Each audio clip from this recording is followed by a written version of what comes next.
creatives, and welcome back to my channel. We are going to be doing a Christmas themed video for every week in the month of December.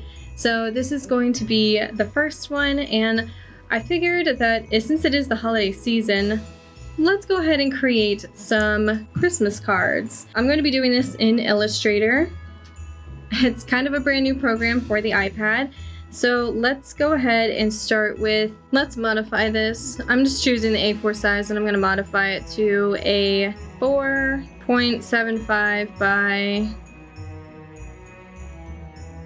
6.75. There we go. I'm going to be printing these eventually, so I want to start with a CMYK color mode. I do believe that is 300 DPI. Make this Christmas cards. Here is our artboard. Here is our file. Now I'm going to create a Christmas card that has a color background. Let's use the shape tool. I'm going to choose the rectangle. Shall I do a Christmas color or shall I do a different one? I'm thinking that we probably want to do more of a Christmas color, but I want to do, let's try out gold. See how well gold will go. There we go. And you can always modify the shape. I'm not going to use a stroke on this one.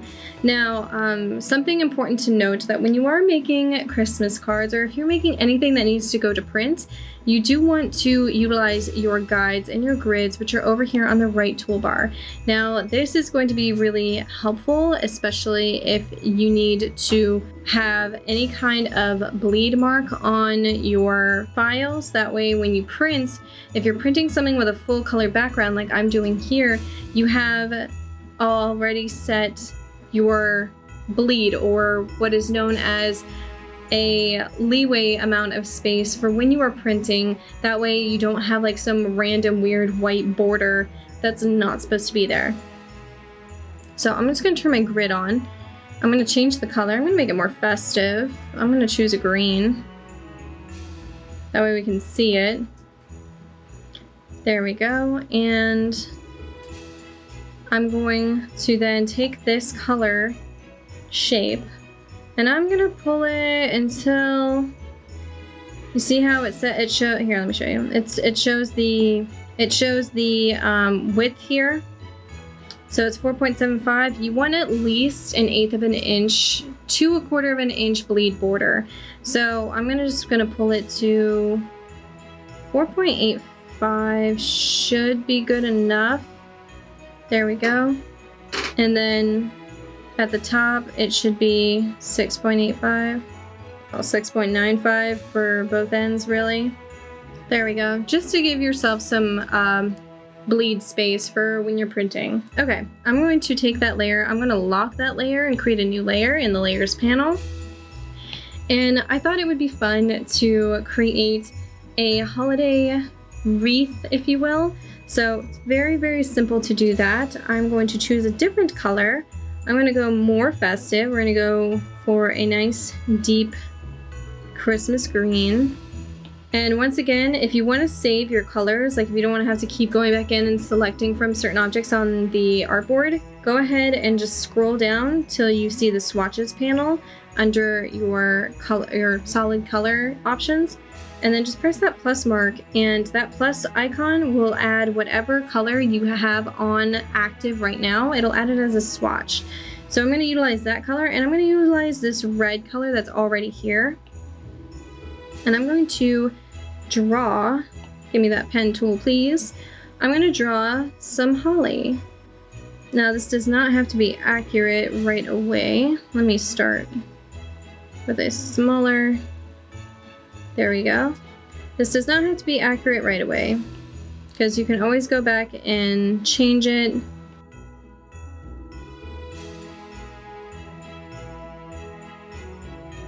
There we go. I'm going to go in and modify this with my direct selection tool, or white direct selection tool, point selection tool, whatever you want to call it. And I'm going to make all of these exactly the way I need them.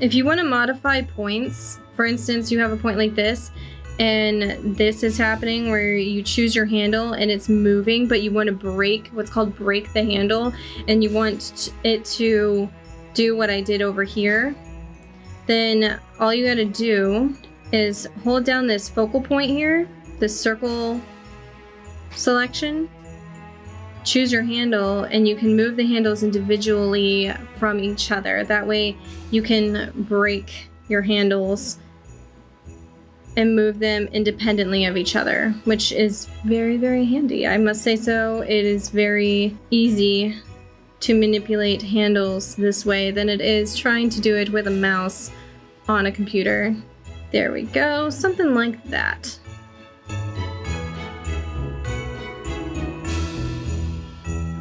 That's looking pretty all right.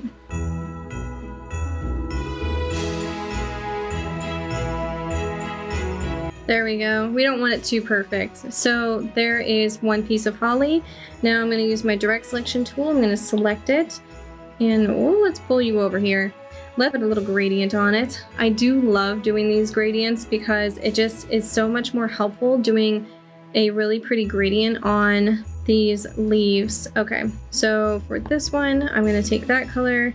I'm going to make it a lighter green in tone.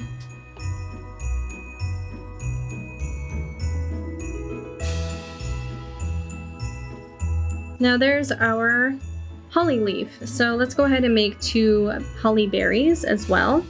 We're gonna double tap that shape tool, choose our sphere or circle shape tool, and I'm going to choose that red. We're going to hold down this selector.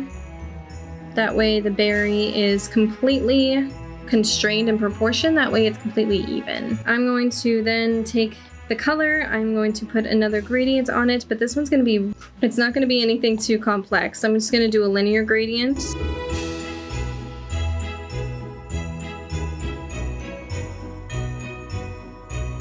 And now I'm going to duplicate that one, pull that over, and then we have our selections here. Let's take that and do a radial gradient to create our wreath, because that's going to be the easiest way to do it here on the iPad. So I took these and I grouped them all together by just selecting them all and pressing this group icon here next to the like icon in your quick selection toolbar that pops up underneath. So we're going to have that selected, and we're going to go over here to the right toolbar where you see this icon here all the way over here at the bottom. So this one is going to be your repeat options. We're going to choose radial, and whoa, look what it did. Okay, so let's go ahead, press down this focal point. Let's increase the proportions here, bring it over. Now let's mess with the settings here. Oh, look at that. There we go. Okay, so if you pull the handle, this handle here, more of a moving point that is on the opposite side of the handles, then you can make them move any which way you want. So, and then if you push out, you can make them go out farther. If you pull in, you make them come in closer together. So let's go ahead and push this out, and then this slider over here to the right will increase the number of them. So let me just go ahead and pull this handle closed again. There we go.